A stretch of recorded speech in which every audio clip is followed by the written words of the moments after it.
नमस्कार। क्या आप भी अपने बच्चों के सवालों को इग्नोर करते हैं और कोशिश करते हैं कि आपका बच्चा आपसे क्वेश्चन ना पूछे? तो अगर आप ऐसा करते हैं तो मेरे हिसाब से ये गलत करते हैं। मैं अगर अपनी बात करूँ तो मैं अपने बच्चे के हर क्वेश्चन का आंसर करने की कोशिश करती हूँ। शायद इसलिए मेरा बच्चा मुझसे हर क्वेश्चन का आंसर पूछता है। कभी-कभार होता है जनरली कि जब बच्चे हमारे पास आते हैं तो उनके बहुत सारे वेग क्वेश्चन्स होते हैं और उन वेग क्वेश्चन से या तो हम फ्रस्ट्रेट हो जाते हैं या उसको अवॉइड करने की कोशिश करते हैं। And this is very common tendencies of Indian parents. अभी हाल ही की अगर मैं एक प्रैक्टिकल एक्सपीरियंस आपसे शेयर करूँ तो कल मैं अपने बच्चे को स्कूल से ला रही थी और जब मैं स्कूल से ला रही थी तो उसने एक पर्सन को स्मोकिंग करते हुए देख लिया और उसने मुझे ये बोला कि मम्मी मैं भी ये चीज़ करूँगा, ये क्या होती है? तो जनरली सिचुएशन पे हमारा एक जो कॉमन रिएक्शन है वो यही होता, हम उसको डाँटते हैं, अरे ये तो बेकार चीज़ होती है, तुम्हारे लिए होता है। 5 साल का बच्चा जो है इस चीज़ को नहीं समझेगा। हमें उसको डीप में जाके समझाना पड़ेगा ये चीज़।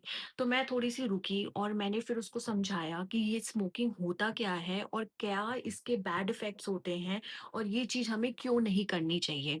मेरा बच्चा 5 साल का है, स्टिल मैंने उसको एक डीप अंडरस्टैंडिंग उस चीज़ की दी क्योंकि जनरली जो एज होती है ना बच्चों की, वो डिसाइड नहीं करती कि बच्चा समझ सकता है या नहीं समझ सकता। इवन जो ये आपकी 5 से लेके 10 इयर्स की जो एज होती है बच्चों की जनरली, ये ग्रैपिंग एज होती है जिसमें चीज़ों को वो ग्रैब करते हैं, सीखते हैं।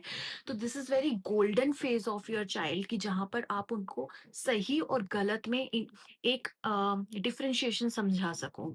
एंड सिमिलरली अगर हम अपने बच्चों के क्वेश्चंस को अवॉइड करेंगे ना, अरे ये नहीं होता, क्यों नहीं होता? यू नीड टू एक्सप्लेन क्यों नहीं होता? क्योंकि अगर हम उसको डिटेल में नहीं समझाएँगे तो वो अपने क्वेश्चंस के आंसर बाहर ढूँढेंगे और जो बाहर की दुनिया है ना, वो बहुत ही दोस्तों बहुत ही खराब है। तो हमें कोशिश करनी चाहिए कि अपने बच्चों के जितने भी क्वेश्चंस हैं उसको हम पर्सनली कैसे हैंडल करें, अपने बच्चे को कैसे समझाएँ। नहीं करना दैट इज़ ओके, ठीक है, आपने बच्चे को बोल दिया कि नहीं करना, लेकिन क्यों नहीं करना, ये भी हमें उनको बताना चाहिए।